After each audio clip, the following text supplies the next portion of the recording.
Hi, I'm Mateusz from Board Games and welcome to a gameplay video of my game Lords of the Void. Before we jump in, let me quickly check the options. Alright, music and sound effects are good. I will just lower the game speed a bit so you can actually see what's going on. Now let's head over to new game. At the top we've got campaigns. There are 4 of them, with a total of 20 unique missions.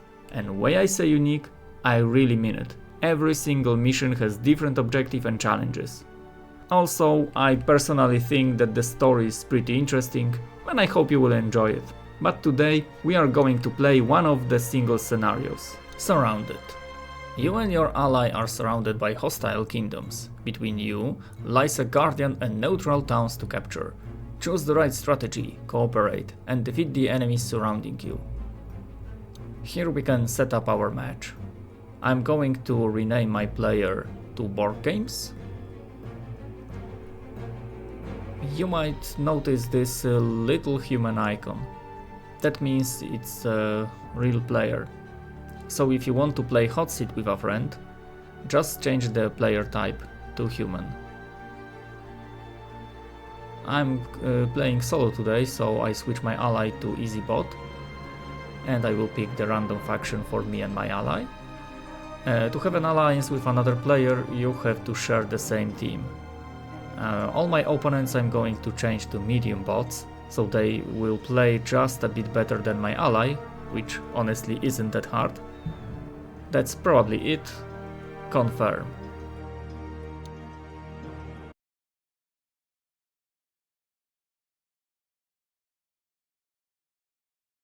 Alright, I picked a random faction and ended up with the Nest. Meanwhile, my ally rolled the Hrama faction.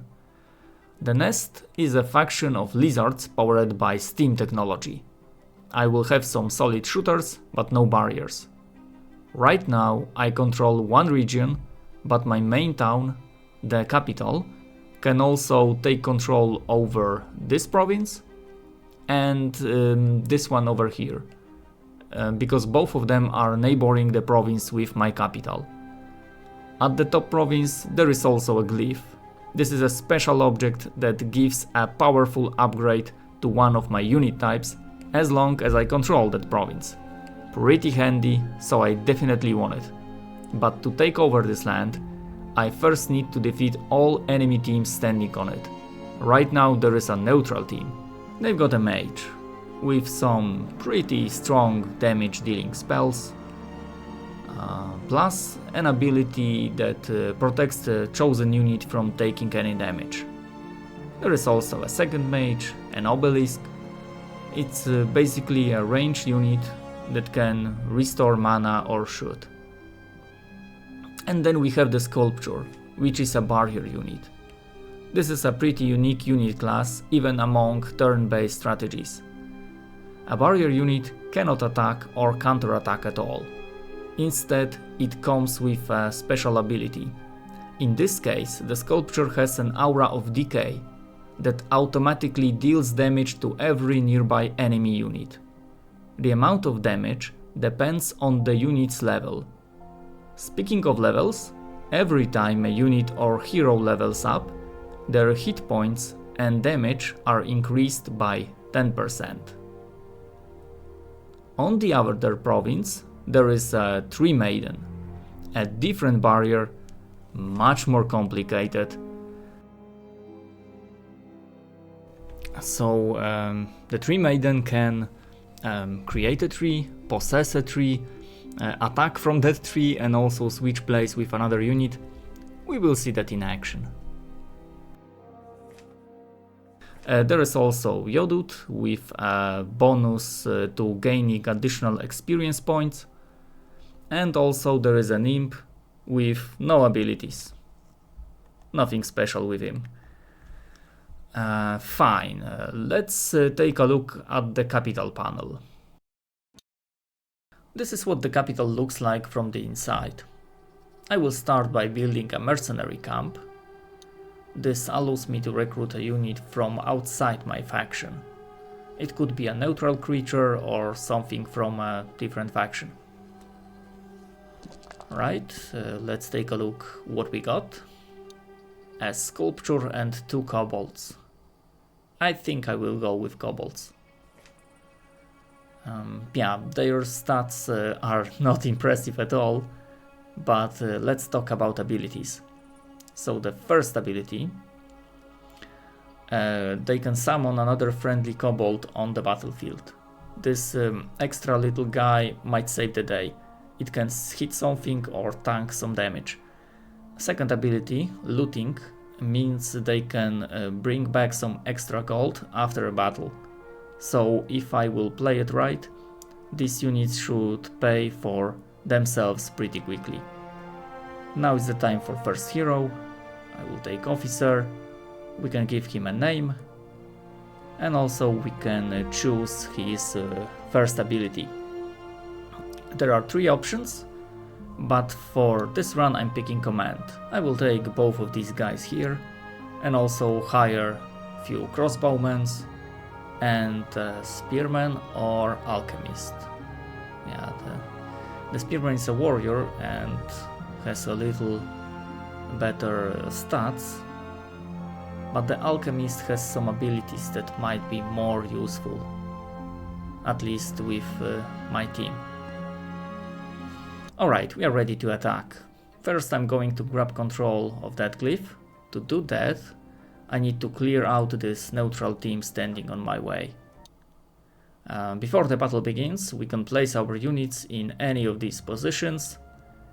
My kobold goes first. I will use his ability to summon another one. But notice the small hotkey displayed under the ability. I clicked it with the mouse this time, but from now on I'm sticking to hotkeys only. I took a few hits from the mages, both of them used explosion spell.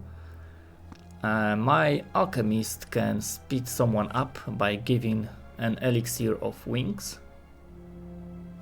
And my crossbowman can slow down an enemy.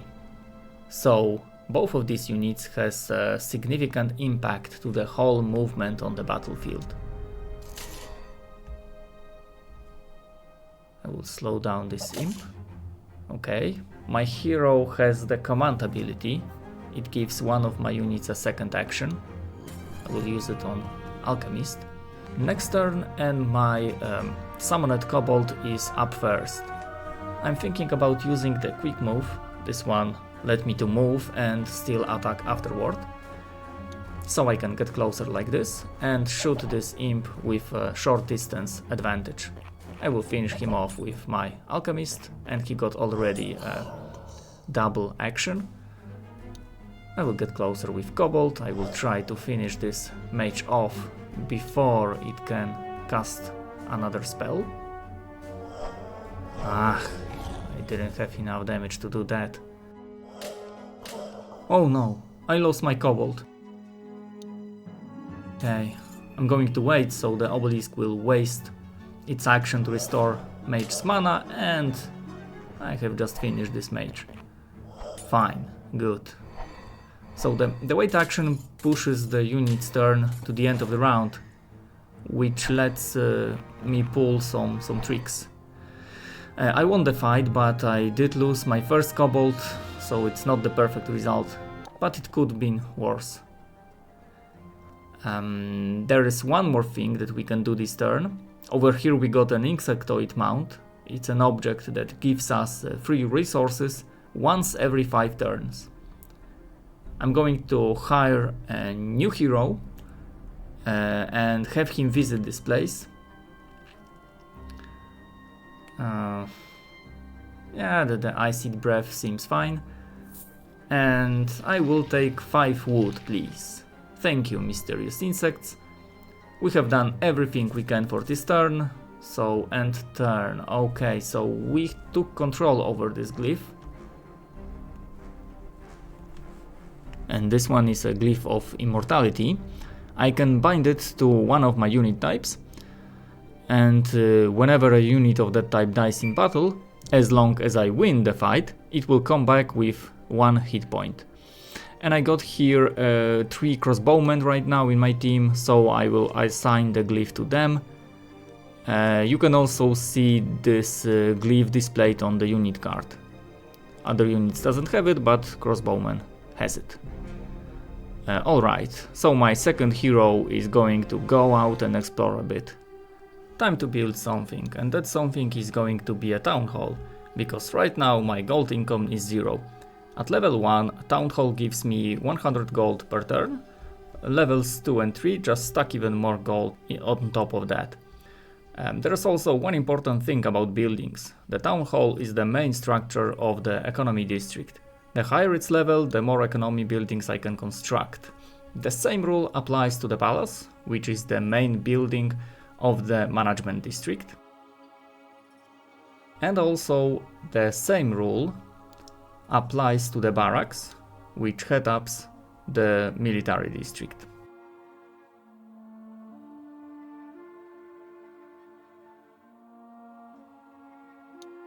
So if you will stack somewhere in the campaigns, it's worth rethinking your build order, especially at the beginning of the game.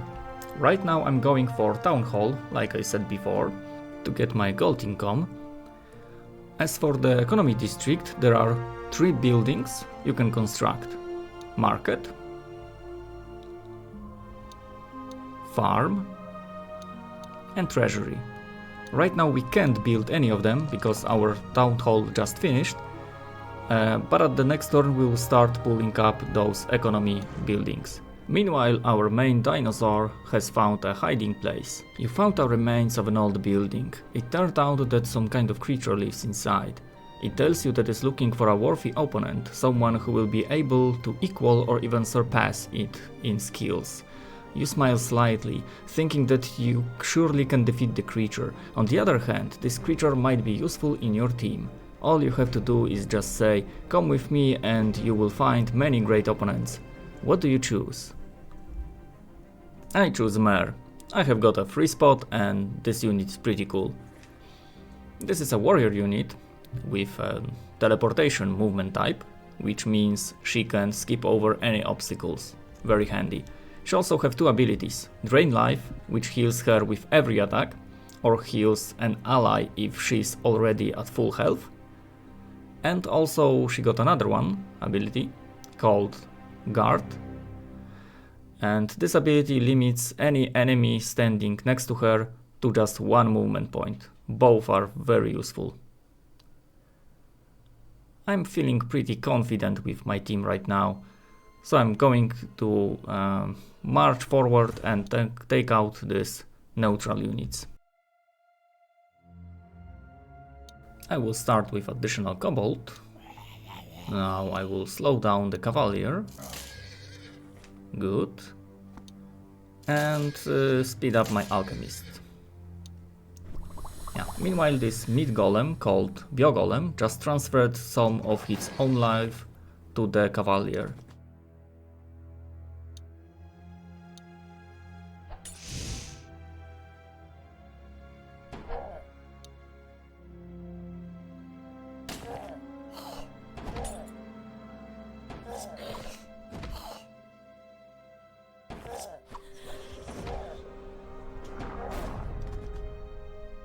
I should take out this protection sphere.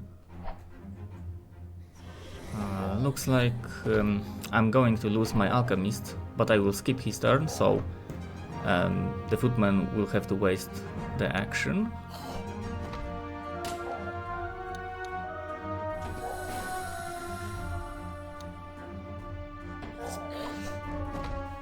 Getting closer to have some bonus to damage. Finishing off this footman, and we got it.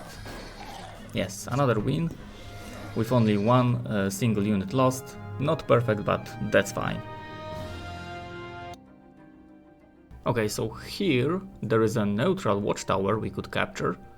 There is also a Templar standing on our way, so we will have to deal with him first, but that's the plan for next turn. Nothing new in the mercenary camp, but I'm going to hire this sculpture anyway for the new hero. He will hand some units over to my main hero. Teamwork always makes the dream work. So yeah, that's it for my heroes. Looks like my ally over here scored something too. That's also cool. He won a couple of battles. Nice, very nice.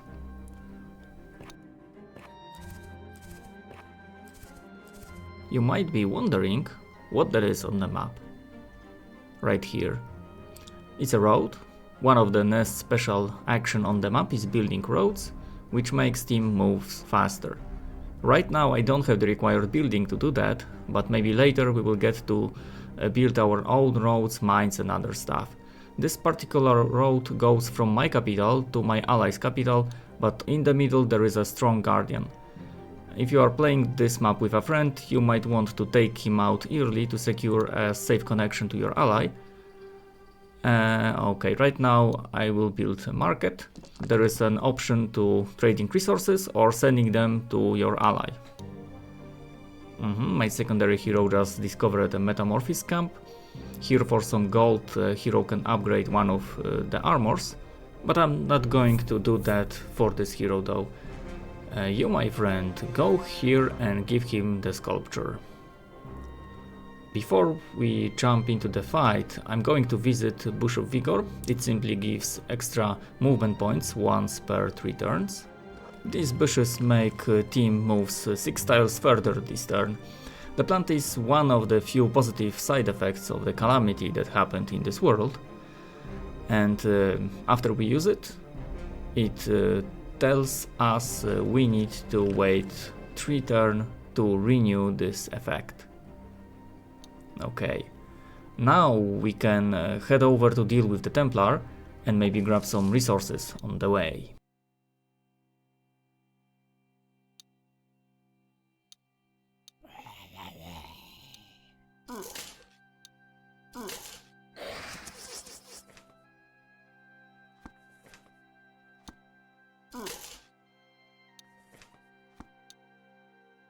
Should I use the command ability or should I just take a shot? I will go for a shot this time. I'm going to rush in with my summoned kobold. It's a summoned unit, so it will be gone after the battle anyway. And right now I think that I should use the command on my sculpture to move twice and jump straight to the enemy archer. Game fact here, when an enemy stands next to the shooter can't perform a range attack. And here we go, victory without any casualties, perfect. My hero leveled up and I can take breaking shot or regeneration. Both are useful, but I think I will go with regeneration for now. At this point I think that I need to make sure my hero will survive every battle. Breaking shot, however, could be useful if I would be thinking about fighting with another heroes or with units that has some armor. But it will be regeneration for now. We should be good with attacking this watchtower. My army strength is a little lower, but I will try to take it without any losses. Let's see what happens. I will summon a kobold right now. And I'm going to slow down my enemies.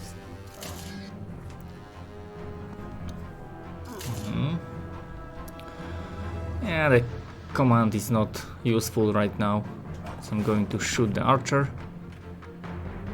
and place this sculpture nearby 2 enemies, just to hit 2 of them next turn. I will get closer to get some distance bonus, bite this guy for healing. Yeah, nice, very nice. Ooh, I lost Mare already.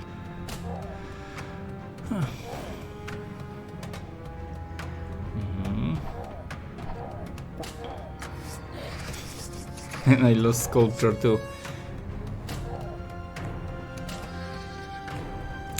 I will shoot this guy. Oh, you might notice that he was slowed down, but he reached my ranged units. This is because he used retreat ability that allows him once per battle to move with unlimited move points. if he has less than 50% of hit points. So he could stand next to my two shooters and block them from shooting. My kobold...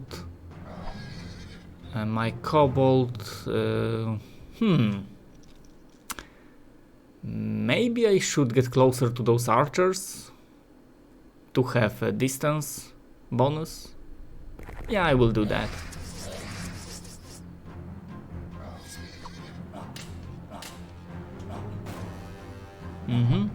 Great.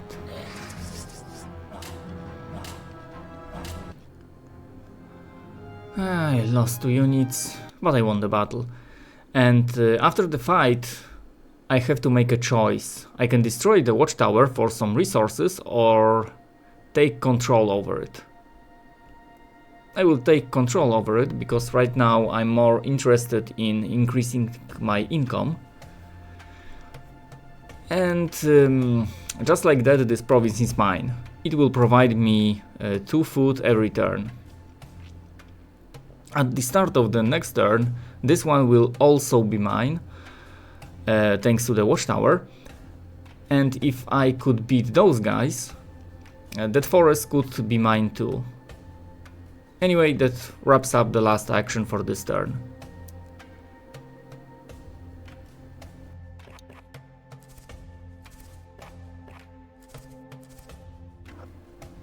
My ally visited a ruin,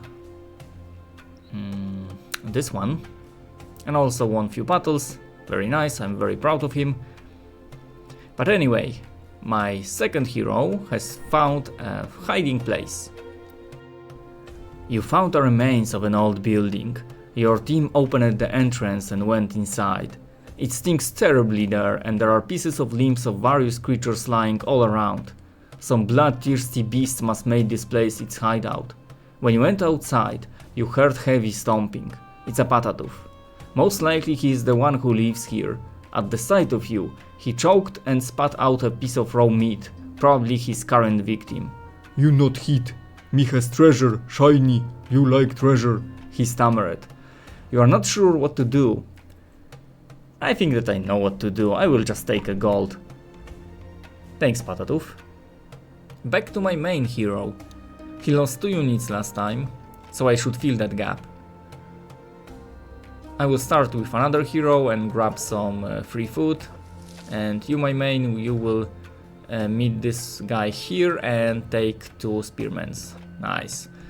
And about the watchtower, we can upgrade it into a town. Right here. And towns not only control neighboring lands, but also provide gold and let you hire new heroes right from the town. You see, right now I can only hire new units for the watchtower's garrison and no hero here, no hero option here. But after I will upgrade my watchtower to the town, I can now hire new hero from the town. Okay, so the insectoid mounts will refresh in the next 2 turns, okay. And that's it.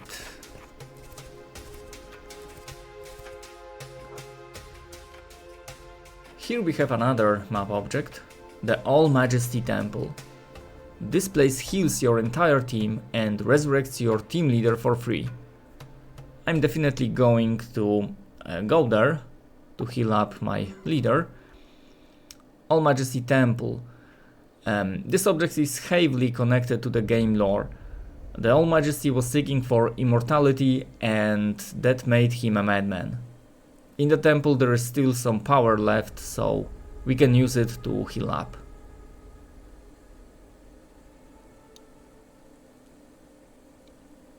Okay, Bush of Vigor will get new fruits next turn, very nice. And you will grab some wood here.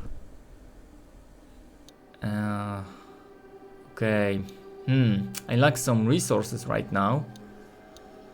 No new mercenaries. That's enough for this turn.